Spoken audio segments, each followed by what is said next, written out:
Hi, good morning, everyone. My name is Hang Xiong. I'm a PhD student here. This is my last year. So I'm going to talk about the third empirical paper, my thesis. The topic is diffusion of a high value crop in rural networks. So yesterday, Professor Lin gave a presentation on the economic activities felt in social networks. So then I think we can consider this research as a kind of a case study of that broad topic.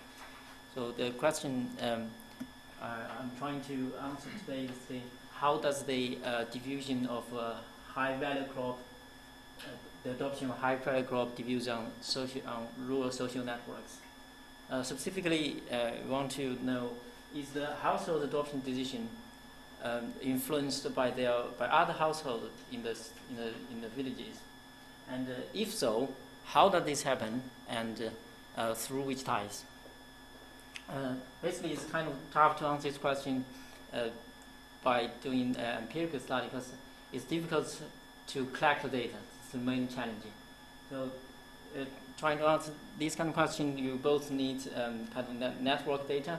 You have to measure kind of the social relationships among the household in the group, and also you need to have the diffusion data. Which is the kind of dynamic data you need to measure year by year.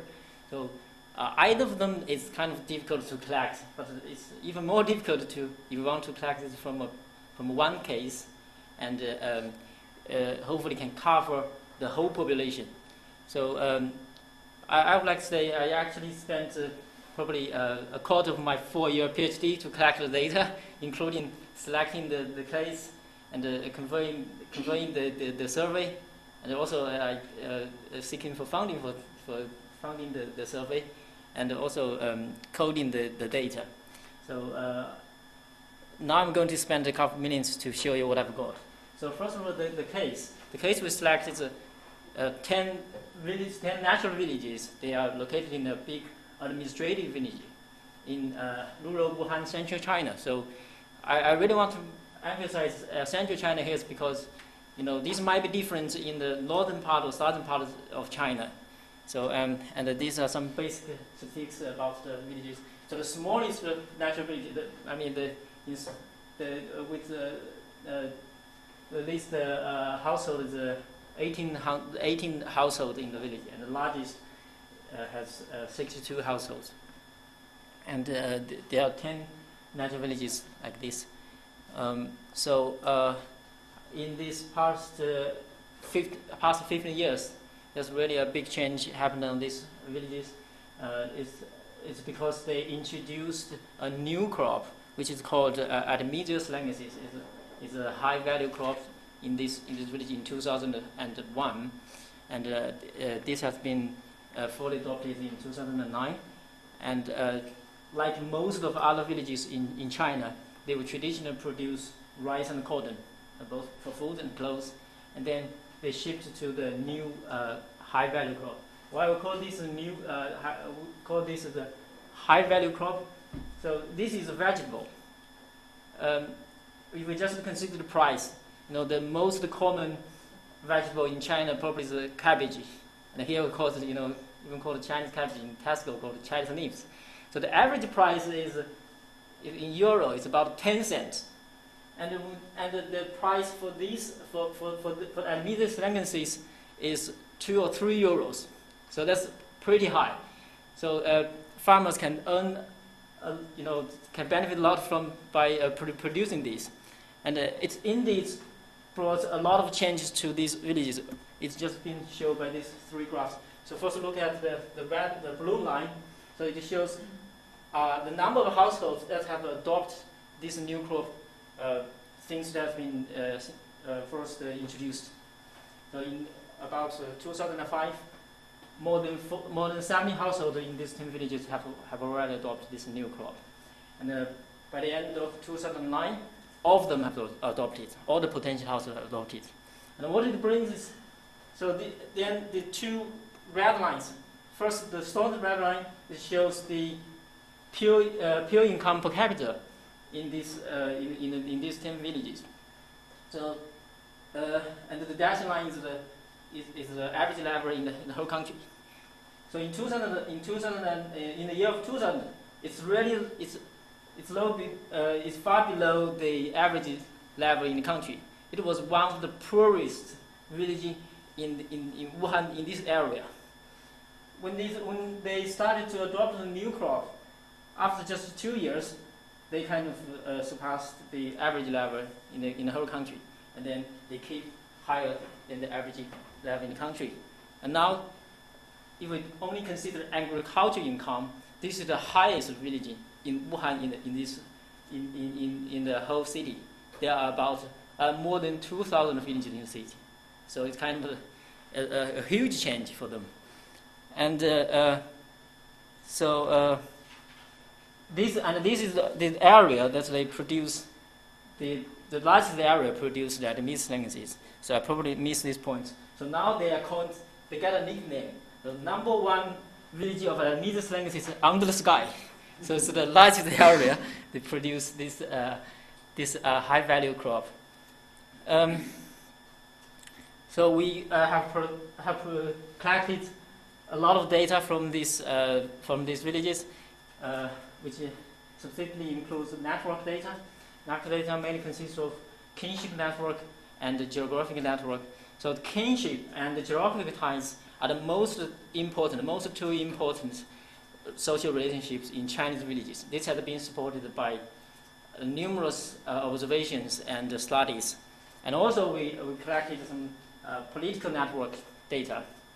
And also diffusion data, which shows which year which households adopted or started to adopt the new crop, and also some demographic data used as control variables.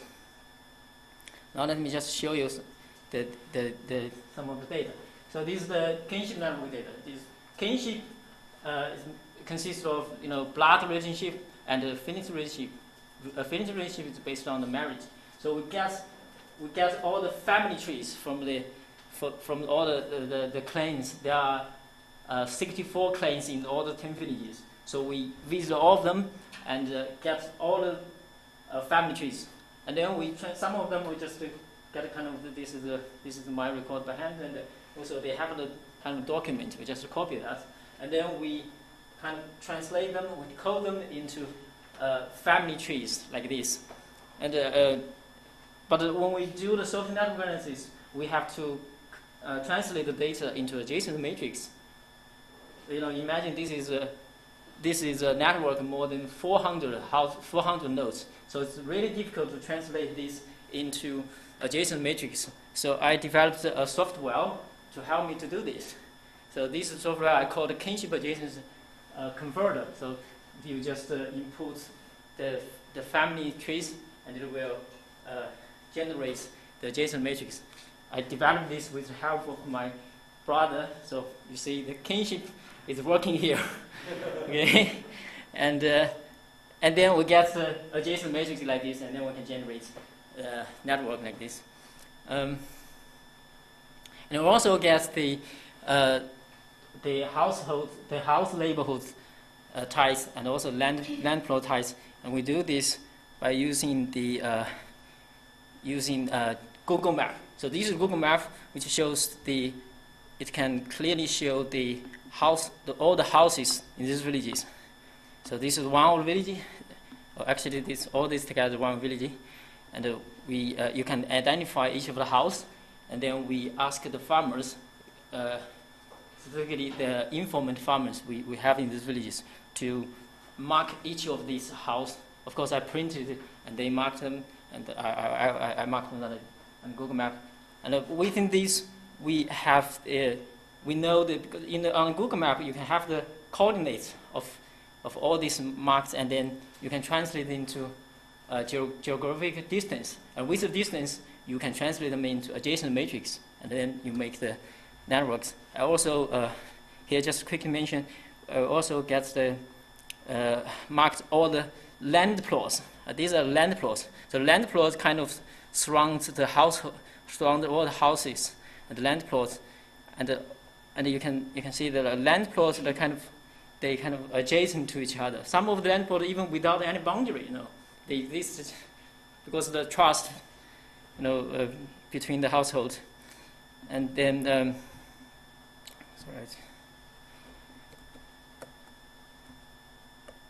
this is one.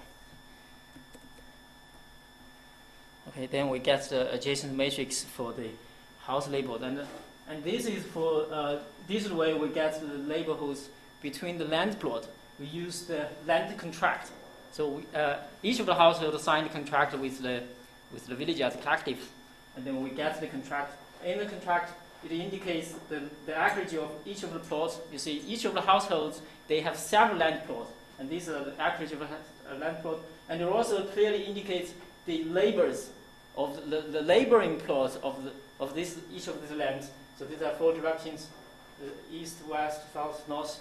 So I use this to code into the adjacent matrix. Then we also get the very detailed adjacent matrix for land plot neighborhoods. And then we get political networks as well. So these are the members, the leaders in the villages, and also the members of the People's Communist Party of China. So this is kind of another social network. And also we get the diffusion data and demographic data. This is we do the a census-type questionnaire survey among the household. It takes about we do it in two rounds, and take about 4 years in 4 months in total actually. And then so the first question with this data we ask is, what is the network structure of the rural communities? So we measure like all the metrics we can measure for the networks, like the centrality, the average path length, and all these kind of things. And then we basically have 2 most important findings. One is we find the natural villages are really a very typical small world networks. So it can be shown by this this graph. If you can see, so this is a natural village, and then if you can see these as the clusters. These clusters are essentially the clans. So have several families. You usually have several families in the clan in the villages, and within the clans, everybody is connected to everybody with their relatives to each other. The relatives, so they are densely connected to each other. So these the black ties are the kinship ties, and the red ties is the geographic ties. So they can randomly then connect different the nodes from different clans, and then this essentially makes the small world network with very high with very high clustering. So the clustering coefficient is really high. It's almost close to 1. It's like everybody closed. So all the triangles are closed, and also the average path length is low because they have a random link between different clans. I think this finding is consistent with the the very famous sociologist Fei Xiaotong's argument of acquaintance society. If you consider acquaintance society as a small network, this I think, as my knowledge, is the first quantitative evidence for this argument.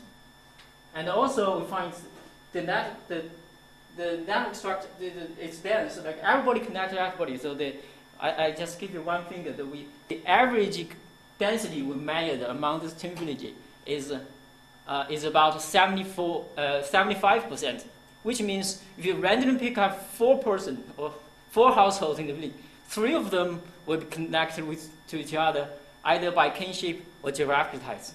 So it's really densely close, densely connected. But the centrality is low. By centrality low, I mean is you can't find a household which is really stand out. Like this guy has a lot of connections, but the other guy is much less than him. So if you just look at this graph, suppose this guy, it seems he gets a little bit more connections than others, but just a little bit more. It's not really high to make him stand out. And this is one person in the claim. You look at the other person in the other claim, we also have some person which has a relatively higher centrality, but you can't get one like a hop. It's really high. So this has some impact. This structure itself has some impact on the economic outcomes or activities. I'm not going to the details. This is the kind of the first paper that I tried to solve. And the second question asked is, what are the underlying mechanisms through which one's adoption decision is factored by others? So that when people face like the innovations, they have to so their decision is heavily influenced by other individuals in the same group. So this influence is termed as peer effect, and I kind of collect, like most a lot of these, if the forms, the particular specific forms of this impact, and group them into three categories. So I call them information effect, experience effect, and externality effect. This represents three mechanisms. Information effect is is the diffusion of information, and then the sharing of experience, and then externalities. So and also we developed a social an agent-based model to kind of incorporate this effect into a multiplex network. So in this, so the third paper is kind of apply this conceptual framework and the agent-based model to simulate the in this case, in the case we're studying. So basically, and in our case, we can isolate the information effect, so we don't consider information, which makes it easier. And then we may consider experience effect. In this case, it's mainly about the diffusion of localized cost and benefit information, and also the material resources. And also we consider the externality effect, which is mainly about the person-to-person externalities. So let me explain what I mean by the experience effect in these villages.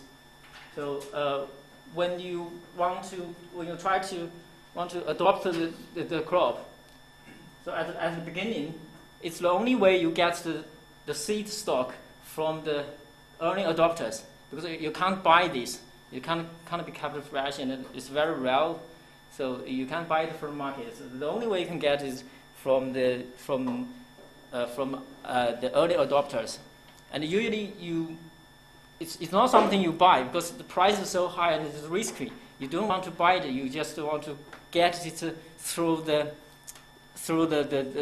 social relationships. So so the first hypothesis here is that you can only get the seed stock like this. This is what you use for reproduction. You plant it into the land and then you get the product. So this is the only way you get. So you get this kind of experience effect from the kinship ties, which is the close ties in the networks. And also this picture shows how the farm period of cotton and the medius lengths and also rice in this village. So you can find that there is a period that in the land both cotton, the traditional crop, and at medius length the new crop are active on the land. So they kind of have a competition, because when you decide whether I use this land to plant the new crop or cotton, you have a selection. And also, if you consider this, when they are both on the land and the lands at the plots are very adjacent to each other, so for cotton, when we produce cotton, it needs less water, and for producing adjacent neither slang needs much more water. So you can see if they are kind of the two land plots are close to each other, and when you irrigate the new crop, it have an effect on the cotton fields, and then you kind of get a negative externality there. So so these give a pressure for those who haven't kind of adopted the new crop. So even they didn't want to adopt, but they get the pressure from the surrounding land plot, so they have to adopt the plots somehow. So these are the two effects happening in this in the diffusion of the adoption of this new crop in the villages. And I kind of incorporate these two effects in the multiplex network, and this is the layer of kinship network. Mainly the experience effect occurs on this layer, and the externality effect mainly happen on the geographical network layer. And these these are the way we simulate this. So there's a lot of equations, and just quickly mention. So this is a very typical logistic model that you measure the probability the households want to adopt the new crop. So if you look at here, just we put a number of factors there. So alpha actually captures the factors affect all the households. For example, the market price for the new crop. This kind of affect the decision of all the households. And here, so X is like the effect at the village level, like the distance from the village to the national road, in this case, to the market. And here is really something we're interested in. So F is the fraction of the peers that adopt. So if this is higher, it probably gets an impact on your decision. And this is how we measure how we model experience effect. And we measure the externality effect by using threshold. So if the fraction of adopters of your land plot labor is higher than the threshold, you will definitely adopt. Okay, so and then we just estimate the parameters. This is just a standard, it's kind of a standard approach. We do that. So by minimizing the criteria function, we get the result that fits the empirical data best, and then we get the optimal set, kind of optimal values. Optimal values, and then we estimate the distribution of these values using Bayesian bootstrap algorithm. I show here just to let you know this is a very rigorous method. We estimate the distribution. And then some of the results. The first one is, so we kind of estimate how the impact of the kinship affects the decision, like how much your decision is affected by the relatives in the group. So here we show that first of all, this is definitely there's a significant impact there. So the parameter we get is 0.5, which means about if we don't consider any other impact, 60% of your household, like you get 60 propensity of adopting this from your relatives in the group, and the impact is up to this is the weight we give to the the impact of your great grandparents generation. And this makes a lot of sense. It's because in China we define whether the person is your relative or not. By this we have a kind of 五福制度, which means the 5 generation mourning clothes. So what I mean by mourning clothes, when somebody dies, you wear the clothes. And if you are the relationship between you and the death is further than 5 generations, you don't need to wear the clothes anymore, which means you're considered as a relative anymore. So this is exactly the weight we set here. So when we measure this, we find if we consider relationships beyond this, it's not significant at all. So this is also considered with a lot of researchers. A lot of research, like like in rural China, the 5-generation system is still working there.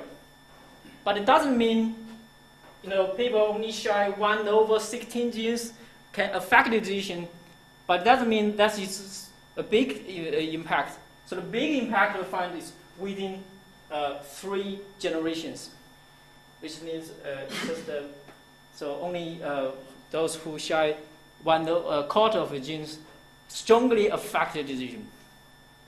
Okay, this is our first finding. Then we start to think.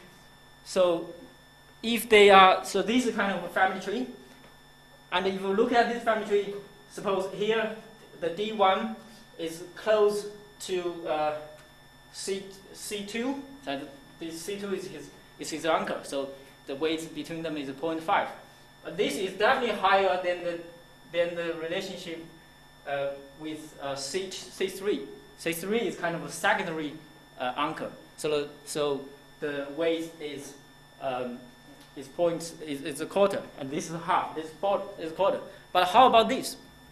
So if this is you, and your uncle, your first degree uncle is kind of very old. The distance between your ages is large, and it's closer with this uncle, and you probably have more communication with those who closer in age with you. So then we consider that if the closeness in age has impact there. So the way we do it is we create another adjacent matrix. So for example, if household I and J and their age is less, the difference for age is less than 5, we code 1, less than 10 codes 5, but higher than 5, less than 10. But higher than 10, no, there's definitely there's no closeness there. And we give a weight to this new adjacent matrix and add this with the original kinship network, and we measure if this weight makes sense. It doesn't make sense, okay? So it's kind of partially explained why here we get the impact still significant for 5 generations far away. It might be because you're close.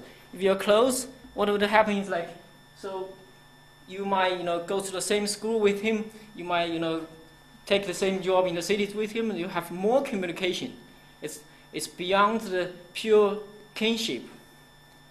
Okay, and then we test if the effect of externalities is important here.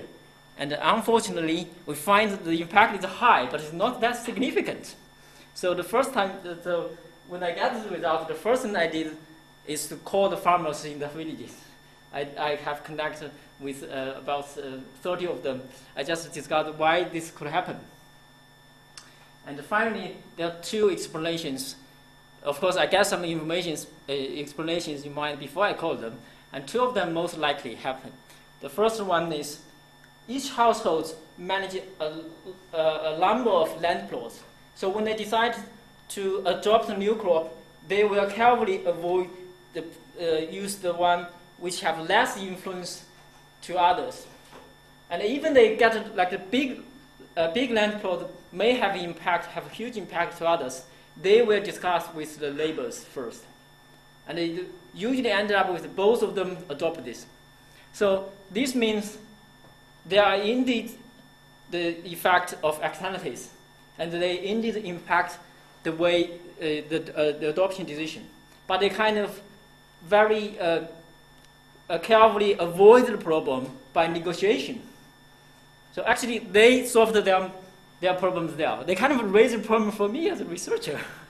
Okay, so the next thing I'm going to do is to test if there is impact between different sizes of plots. So we classified the plots into small plots, mid plots, and large plots according to the size. And we are testing if this is significant. But unfortunately, I can't show you the results because it's still running in the server index lab. So it takes a couple of days to get the results. Okay, anyway, I just conclude here. So the solid result down here is the experience sharing through kinship ties is heavily, has heavily influence on the diffusion of high-value crop in rural central China. And this influence exists up to 5 generations away. And it is also enhanced by the closeness in age. And unfortunately, we don't find very strong evidence to show that externalities have impacted on diffusion so far. Okay, that's all. Thank you very much. So, if you have any questions, I'm glad to take. Yeah, so we have about 5 minutes. Maybe, well, I think this is a very, very interesting lesson. I'm sure if Roger still were around, he would be very proud of this kind of work. So the combination of the typical diffusion analysis with some cultural considerations, more or less unique to the community or society or investigating. It's wonderful. But my suggestion, of course, you never get discouraged because you couldn't find any significant results in the initial analysis. Usually, you keep looking at the things. There has to be some evidence there. Diffusion patterns and so forth. So maybe, I don't know whether you've identified the so-called, traditionally called opinion leaders in the village, so that instead of saying strong influence across the generations or even within a kinship, that perhaps the so-called leaders and now how do you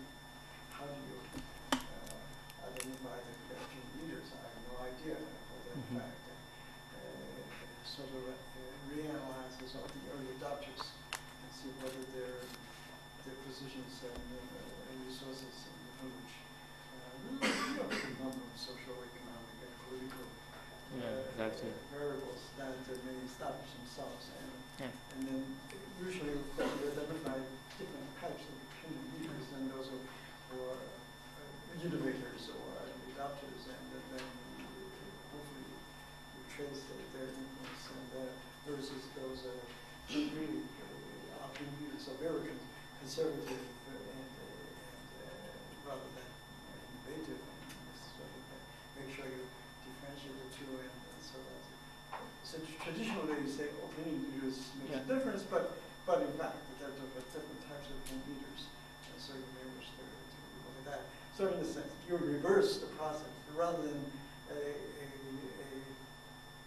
look at the networks first, and you look at you cheat a little bit, and you look at the early adopters and so forth, and see how with it. I mean, there must be some influence. Yeah, exactly. The S curve is there, and so that there's some points of taking off.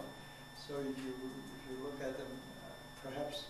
Yeah, exactly. There are some impact from kind of opinion leaders, but it's not been made by the centrality. When this new crop was first introduced, the villages is introduced by the village leaders. Right. So in first year, just number one leader, the secretary of the party. So they introduced this, and the last year nobody else wants to adopt this. Right. Even the other members of the village community. So he just say, if everybody in this, at least in the community, at least the village community has to plant some. If you don't, it's just like you resign your work here. So, and from that year on, the first year they got very successful, and then they kind of motivate for the leaders. They motivate their relatives in their villages, because the leaders from different villages. So, and then some of the, I call the regular households are motivated and started to adopt, and then they affect their relatives. It's like a slow ball effect, so gradually, a lot of them and most of them finally will get kind of the massive critical mass, and then in the year of 2005, and most of them have adopted. It's something. Excellent. Have you presented your results at the meetings, national and international meetings? Actually, I'm going to present this in January, maybe in Harvard. Okay. Yeah. Okay, very good. And also I have a think conference in a lot of Finland. people will be very interested, Thank you. both in terms of the studies of diffusion process and you're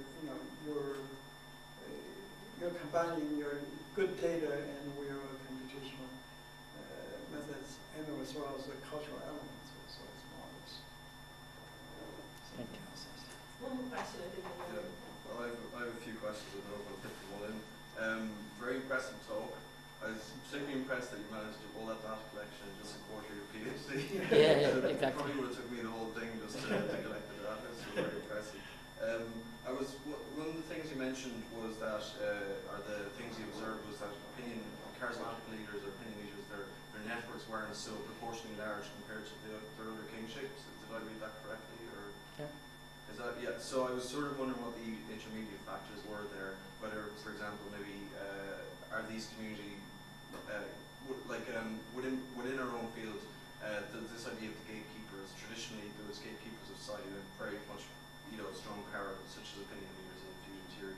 The idea is with technology and the internet and all the rest, gatekeepers' power is maybe on the wane in the traditional respect because everybody now can build their own networks, weak ties, strong ties, and everything else. So, in your respect, I'm wondering this particular community, for a number of reasons, I'm asking, the use of technology there.